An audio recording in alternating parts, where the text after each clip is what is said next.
What's up, team? Angela Gargano here, 4-time American Ninja Warrior and pull-up expert. And today I have a very special guest with me who is Nikki Koplitz, normal person, but also personal trainer and Angela's friend. I love Nikki so much because we are the same height and we have the same things in common. We're both really into the outdoors, working out. But what I found so interesting is that when her and I were talking, I'm more of like the calisthenic, hang on the bar, do pull-ups type of person. And I have a really hard time with lifting heavier weights. But she's really great with lifting heavier weights, and then maybe the calisthenic part's a little bit different. And you feel like you see that a lot of times in just females especially. I think most women have such a hard time doing pull-ups, which is why I think your program is so great. Yeah. Well, I think it's really interesting again because it's like it's vice versa, right? Some females come in and they are doing really great with the weightlifting, and they come to me all the time and they're like, listen, I can deadlift this weight, but for some reason when I hop over the bar, I cannot do it. And again, same thing happens the opposite way. Like I have a lot of my ninja friends who are climbing around, they go to grab this, they have no idea what to do with it. So today we're gonna walk through both of these things. I'm gonna take Nikki through the pull-up and see some things that we can do in order to correct and make it a little bit better. And she's gonna teach me how to actually lift the weight correctly. I'm so excited. Yeah.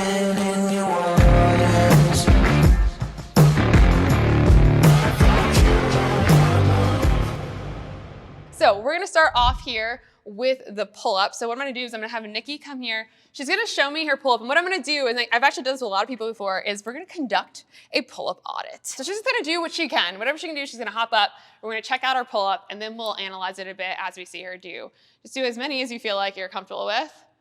Awesome. She's pulling up, elbows coming back. Really strong back here. Awesome.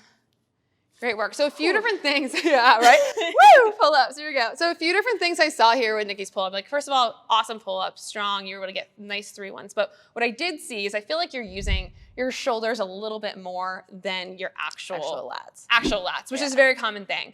And again, another reason why I'm really excited to do this video, because you actually do use your lats in deadlifting and you do use it, you know, in the pull-up. And I think it's so interesting that the pull-up, maybe it's just the motion that you're doing it because you're pulling down, and then with the deadlift, you're coming up and using your lat in a different way, but getting it to work in the right way for whatever movement you're doing. Yeah. Pull up, deadlift, whatever that may be.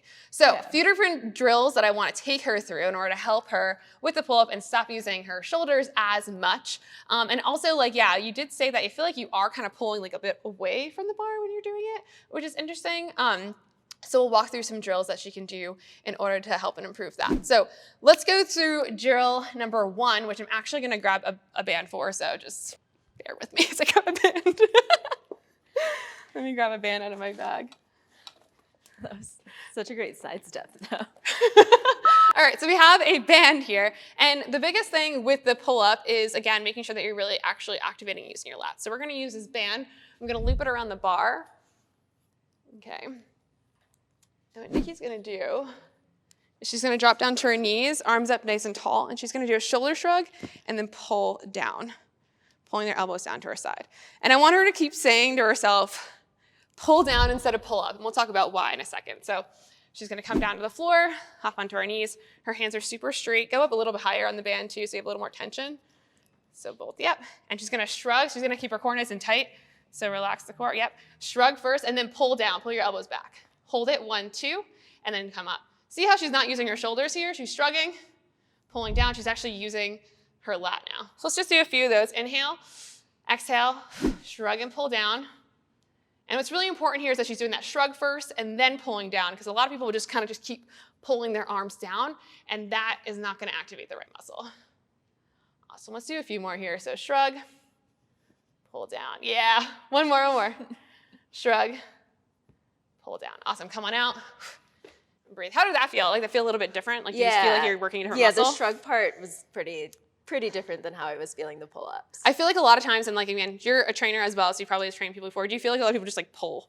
Like when they're doing lat pull downs, I feel like I just see people like doing this. Yeah. They're maybe not engaging. Like actually engaging your lats. So actually engaging your lats. So you can really feel a difference with that movement. So what I would suggest with her is before even doing her pull-ups, before she even starts, I would do something like this. And this is also, again, great for even before you deadlift, okay? Great to do these little warm-up drills beforehand. The next drill I wanna go through is actually just the classic shoulder shrug, because again, that's gonna help us not use our shoulders as much, and it's gonna actually help us use our lats. So she's gonna hop on the bar, cross her feet behind her, squeeze her glutes, and then she's just gonna shrug up, hold it, 1, 2, come back down. Shrug up, hold 1, 2, bring it back down. I'm gonna stay behind her and give her a little tap on the shoulder to help relax them. That always helps. If you have a friend, do this with a friend. So you hop up, cross her feet behind you, relax your shoulder, now shrug up, and then come back down. Good. Shrug, good. See how she's using the right muscles here? Inhale, exhale. Awesome, let's do 2 more. 1, and then 1 more. 2, awesome, coming down. So again, now she's really using her lats in the correct way. Next one we're gonna do, one of my favorite things to do is to tell people to do a shoulder shrug pull-up. Now, if you wanna use an assisted band, do you feel like you wanna use a little assistance? We should probably, let's use a little assistance, because I always like to tell people to use a light assisted band while doing these, because it's gonna allow you to like think less about getting the hell up and more about like using technique. That's why the band can be helpful, but just FYI, everyone knows I hate bands. I hate using the bands as your main source of getting your pull-up. So what she's gonna do, she's gonna put her foot in, cross her foot over. She's got a little bit of assistance here. And now she's gonna use that shoulder shrug she just did. She's gonna shoulder shrug first, and then she's gonna pull up, okay? But again, we're gonna think less about actually pulling up. I want you to think about pulling down. Because when you think about pulling up, you wanna hunch your shoulders, right? So when you think about pulling down, you're actually gonna drive your elbows back. So let's just change the way we're saying it. Maybe we should call it pull down instead of pull-ups. All right, hands on either side. Cross 1 foot over, lock it out, good, and we're gonna shrug, and then pull, drive your elbows down. Yes, good. And again, think about pulling the elbows down instead of pulling up. Shrug, pull the elbows down, come on, down, down, down, down, down, down, drive them. Can we do 1 more? Yeah, you got it. 1 more. Shrug, and then pull the elbows down. Yes, beautiful, come on down. Ooh, that felt so different. Doesn't that feel different? Yeah. What do you think felt different about it? Did you feel a difference like in your shoulders? I felt it more, I felt actually using my lats and back versus my traps. Isn't that insane? But we didn't use a crazy, like, heavy band in order for her to do that. Yeah, no, I like barely felt any help from this. You want to make sure you do that, because what I find all the time, and I see a lot of trainers doing this as well, they'll put their clients on these like bands. I mean, obviously it's going to feel great to be able to have that feeling of doing the pull-up, but it's not actually going to help you work your muscles unless you're using a lighter band and then doing movements like that. So I feel like that's gonna be a better way. So let's see, we're gonna take away the band. I mean, I know we just all did this right now, so we may not see a crazy difference, but we're gonna try. So shake it out. Yeah, I always have my clients kind of like shake out their shoulders, shake it out. I actually make them like blast music before they do their pull-up. This is like a real thing. I make them blast music for like a minute, and then we do the pull-up. It kind of gets them out of their head, allows them to relax their shoulders. So see if you can put some of the things we just learned into play. And even if it's like 1 or 2 pull-ups, and we just did a lot right now, let's see if there's like any difference that we see here. So hands here, cross them behind. Good, shrug. And then pull, pull, pull, elbows down. Yeah, oh so my God. definitely actually using her lats, so you can see it shaking now. She's using the right muscle group, which is super important. Shrug, pull, pull, pull, pull, elbows down. Yes. So definitely saw a lot less, a lot less here, okay, and a lot more. You actually saw the muscle, which is super cool. Like, I don't know if we caught that on, you can see it, but it was like shaking, but in the right area. So I feel like that's super important. Now, do you feel like you have any questions or anything like that on pull-ups? Do you feel like that was helpful? I think that was really helpful. I know that I use my like traps and my shoulders a lot in like a lot of different back movements, but especially in the pull-up, which I am newer to. So thank you so much. Yeah, of course. I feel like, again, and this could be helpful for so many people no matter where you're at, no matter what level you're at with your pull-up. And if you are, we're going to go into the heavier lifting now. If you are heavier lifting, a lot of times, again, you do have the muscle. You're right. You are strong enough. You just need to learn how to use it correctly, and then it'll be a game changer. So doing simple things like this, simple drills, instead of just hopping on and just driving up, this is going to help you actually crush the pull-up. So now I'm scared, because now we have to lift. I love it. But similar to what you were talking about, once you learn the technique for you have the muscle for the deadlift. So once you learn the technique, you'll be able to pull a lot more weight. You're not going to be able to stop us. We're going to be like super unstoppable after this. We're going to be able to pull up, deadlift, watch out world, watch out apocalypse. We're coming. All right, so we're going to start with looking at your deadlift. And I will note that we're going kind of light here for us. So this is 95 pounds. But what were you saying before about? I was saying, like, it's really frustrating sometimes, because I know people, when I go to a gym, they look at me and they're like, oh, she's so strong. So they just assume that, like, I've been lifting heavy weights depending on the gym I go to. So I actually stopped going to certain gyms because the trainer would just start throwing weights on there, and then I would feel kind of uncomfortable with it because I didn't really know what I was doing. They didn't really coach me through it, and then I was feeling it like in my back. Yeah. So it's kind of like stressful to. It's scary when it's like we might put more weight on here because it's like, oh shit, like every time I go, like, but they haven't actually taught me through it. So Yeah, so I would always say, especially if you're not going with a personal trainer, go lighter. Like not light enough where it's like maybe just the bar or just something too light where you're not even like engaging any muscle. But go light enough where you can actually like warm up and assess your technique a little bit better. But I want to see you do 3 reps here. And then maybe we could get a side view and look at your form. all right, 3.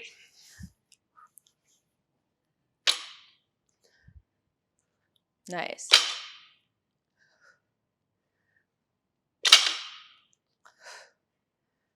Beautiful. Okay. So I'm going to say you have like the most beautiful hinge I have ever seen in my life. That is a perfect hinge.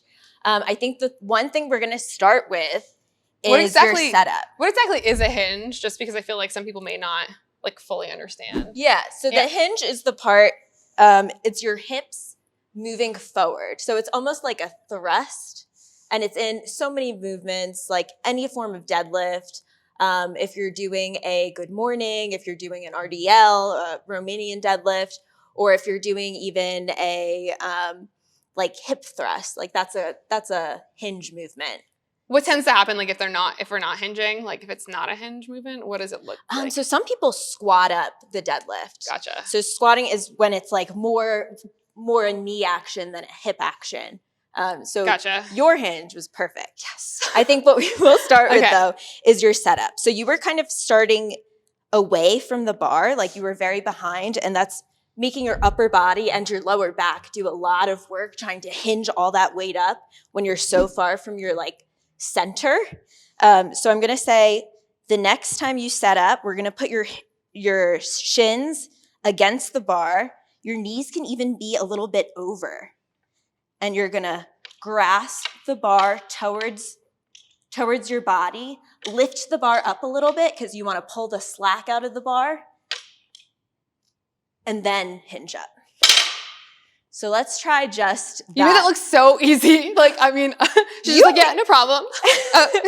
Okay, so shins at the bar. Yeah. So like literally touching the bar. Okay. Yeah. All right. We'll start with them like literally touching. Okay, and then hands just straight down. Yes. Okay. And then it's okay that your knees are over the bar a little bit. I know that that's something that people get really upset about. But having your knees over the bar when you're setting up actually helps you engage your quads more. Okay. Because it is a push movement as much as it's a pull movement. Awesome. Okay, cool. And then you said take the slack out. So like you're kind of lifting it up. Yeah, because see how it like the bar will move a little bit? Yeah. So if you're starting the movement all the way at the bottom without pulling the slack out, then you have that extra bar like movement to have to deal with. Okay. So here, pull it out.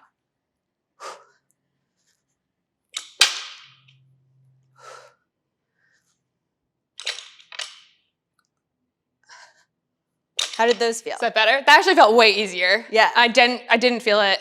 I definitely, like you said, a little bit felt it in my back still the first round that I did The first round. Yeah. Okay. So cool. Yeah. So I think we're going to put some more weight on so we can see where your form actually breaks down, because your hinge was perfect and those looked like really great deadlifts. So we're only going to do 1 rep this time, but this time as you're going, I want you to set up the same way, hinge your same perfect way, but I want you to think about pushing into the ground with your legs almost as if you're doing a leg press. So you're doing a leg press, and then once you get to your knees, you're pulling it up almost like thrusting to the bar. So you're getting your hips and your glutes towards the bar and locking out. Gotcha. Okay, so you're pushing through the floor. Okay. I don't know why I'm so scared to do this right now. Okay. You got this. So pull the slack out of the bar, and then push and pull. How did that feel?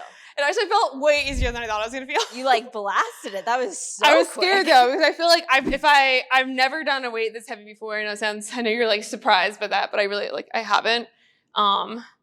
And it also, like, I feel like if I did do one even lighter than this, it felt really heavy. So this actually felt less heavy than like lighter deadlifts that you've done before. I think because I was doing it right. Crazy. Crazy. Crazy. Yeah. No, I mean, that looked really good. I would say, so the push into the ground and the pull is like such an important part of it. A lot of times coaches will be like, use your heels, like put all of your weight into your heels. but really like you should be using your quads and pushing into all parts of your foot, especially your toes, to really engage your quads and be able to push that weight up. I think that's a really fantastic cue that you just gave there, which because you're right, I think a lot of coaches do say push into your heels. And I think that they do that because maybe more people are like on their toes. So they assume that if they go on their heels that it will be even. But I think it's so important that instead of saying that, to explain it just like you just did there, right? Because if you're just telling people to go onto your heels, it's gonna it's completely gonna change. Because that is a great point. There are a lot of people are way more into their toes. So then telling the heel cue is more just to like even it out. But people need to know that. But there are definitely people who take it the other way. I was definitely one of these people who are then like not even really balancing and then only trying to use the posterior part of their body to move the weight up and like neglecting your quads, which are like such a huge leg muscle. Yeah. I think also what's really important here is she had said that first cue of like taking the slack out of the bar. I love the way you said that. I've had other people say it in a way where they were saying like, that's you kind of putting your seatbelt on to protect your low back, because that slack that you're taking out of the bar is engaging your lats, which is also what we did on the pull-up, right? The pull-up is engaging the lats, but it's a completely different way. So that's why I feel like some people come from weightlifting and they have a hard time doing pull-ups because you are using your lats, but you're using them differently. Full circle. What a great segment. Full circle, like literally deadlifts and pull-ups. That's why, like, when you're doing your workouts, you should be utilizing both of these things. And I feel like this is actually a great combination. I feel like a lot of times you might see this in some type of training program. They have deadlifts and pull-ups together, right? Yeah, all the time. Yeah. Just a lot of times you'll see those two paired together, and there's a reason for that. It's not just like because somebody just decided. Just for fun. It's not for funsies. It's just because, wait, okay, I'm going to try it again. Should I try like two? I want to try it again. Now, I'm a weightlifter now. You basically Ninja warrior turned weightlifter. Here we go. We got another ninja over here. It's going to be great. Okay. So here, I like to push through the floor. Here, slack out of the bar. And then, okay. It looks so good. And you're like speedy with it too, which makes it look really easy. It's like I'm scared. It's like weird. I feel like you get scared that you're not going to be able to lift it, you know? Like you get scared that when you're about to go up, you're just gonna be like, nope! Like, but like if you do it right, like you are able to pull it up the right way. So, wow, I think this is super cool. Now, I do again, want to continue talking about, especially again for women, this stuff is hard. A lot of times women seem to be stronger in their lower body. It's just like kind of it's so funny. I was trying to find like research on this saying it, but I've found that the women I work with are stronger in their legs. Yeah, we tend to hold more muscle and more fat in our lower body. Yeah, so that's why I think that the deadlift could be simpler for a lot of women as compared to the pull-up, which again, a lot of times you see here as well. So if some people are coming from the weightlifting, it's because we do have more strength there. Whereas for males, I feel like it's the opposite. Yeah. I feel like they have these crazy back muscles that are able to allow them to pull themselves all the way up with no problem, and then it gets defined super quickly. It's like, oh, why? Like, why is it so easy for you? But then they might come to leg day. That's why a lot of times people are like, guys are skipping leg day. Skipping leg day. You know what happens when you skip leg day, right? You got little calves, little legs. Yeah, but no, I think men a lot of times are more like just working their upper body, not by any fault of them, but I get that it like how women just work their lower body. It's like you want to go towards like what is easier, right? You don't want to, a lot of times we go for the things that are easier because they're easier and that makes it more fun, right? But we have to also do the things that we're not so great at. Yeah. This is super important, especially because if you are running and stuff like that, a lot of times we're very quad dominant with what we do. Making sure that you are doing the deadlifts and really making sure that you're evening out and getting the back of your legs, I feel like is something that a lot of people don't do. And it's probably part of the reason that like I've torn both of my ACLs is because I didn't do enough deadlifting. It was scary. Like, I don't know. Yeah, posterior chain all the way. All the way. Awesome. Do you have anything else that we think we should cover or add to it? No. Well, I hope you enjoyed this video. Thank you so much, Nikki, for coming in here and doing this with me. If you have questions for us at all, feel free to comment down below. We're here to help you and guide you with whatever we possibly can. And if you like this video, like and subscribe. You can reach out to either of us for any help in what we're doing. And if there's another movement or other movements that you feel like you're having trouble with this, let us know because we can come in here and coach you, whether it be weightlifting or I can help you with all the calisthenic stuff. Just know that we're here to help and that you can do it. You may do those hard things. Do those things that maybe they're a little uncomfortable. Make sure you have somebody who's going to guide you and walk you through it step by step so you really understand the move. Anyways, I hope you guys all have a great rest of your day and I will see you all next time. Loved this. Great chat. Let's go.